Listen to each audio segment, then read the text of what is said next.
There was a day that I became wealthy. I'll tell you the day, I know that day I was rich.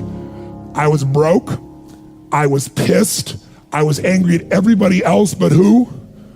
Myself. I had a friend that I loaned money to when I had barely enough and I knew he needed it, and I gave him $1,200, and I'm here not able to eat. I'm down to like $25, $26, and I'm saying to him, calling him, and he's not returning my call. And I just need some money, and he's ignoring me. I didn't ignore him then, so I'm pissed, I'm frustrated. In the midst of all this, I'm also pragmatic. I got 25 and change, call it $26. What the hell am I gonna do? I don't have any plans for economics. I got overhead that's crazy. I'm living in this little tiny apartment, 400 square feet in Venice, California. So I thought, okay, when I was totally broke early on, when I was 17, I used to save my money up and go to the smorgasbord and load up for Christmas, load up for the week. So I didn't drive there because I wasn't gonna spend the gas to get there, plus I needed to walk, so I walked there. And I go in, I'm not dressed really great, but it's Marina Del Rey, it's okay. And I got a place right by the window, and I can see these yachts going by, and I'm dreaming of what life could be like. And I'm starting to let go of my anger, and I'm starting to focus on what I want instead of what I don't want. How many followers say I? And that shifted me just a bit. And now I'm eating, which shifted me a lot. And I got this giant plate stacked up, and I don't know what the amount was. It was like, whatever it was, $6.95, $7.95, right? So I'm gonna do this, I could probably do this 3 or 4 times, right? Somewhere in that range. As I'm finishing my meal, this little boy comes in, dressed in a little suit. I honestly don't know how old he'd be, probably in the 3rd grade, so maybe 8 years old, 9 years old, something like that. And he opened the door for his mother, and he came over and he pulled out the seat for her, and she sat down. And she was a pretty lady, but as pretty as she was, I was totally obsessed by this boy. He had presence at 7 or 8 years old. And it moved me. I don't know why, it moved me. And I thought, this kid is like pure.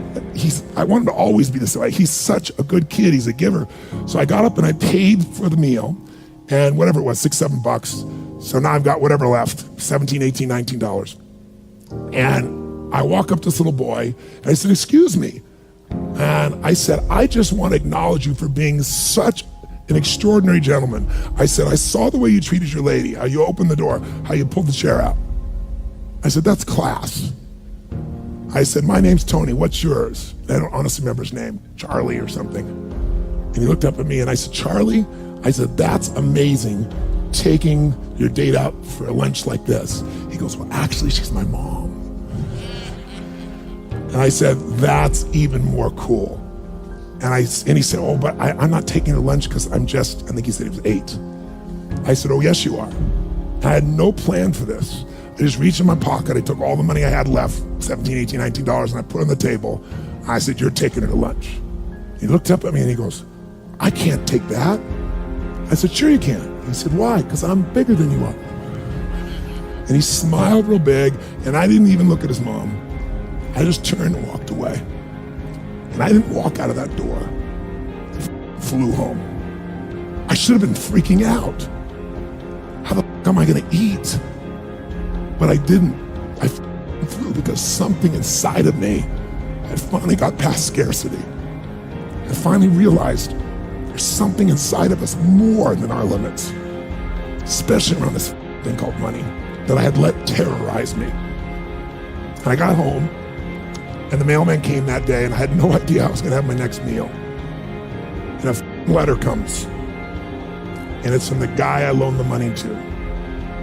A handwritten note saying, I've been avoiding you, it's wrong, I'm so sorry, you were there when I needed you. Here's what I owe you plus a little bit more. And the $1,200 was there, plus another $100 for the time that I had to take care of it. And for me, $1,300, that was enough to run my show for a month or 2. And I cried. And then I decided, what does this mean? And I thought, this means that whenever you give, it's always gonna come back, so you don't have to ever think about that again. Just give. And the rewards will be greater than you can ever imagine. I don't know if that's coincidence, but I decided to believe that day was a blessing when I became rich. And I can tell you honestly, I've had tough days in my life, economically, emotionally, like all of us. But I've never gone back to that Scarcity, I never will. The secret to living is giving. Do it when you don't have it, and I promise you, scarcity will leave your life.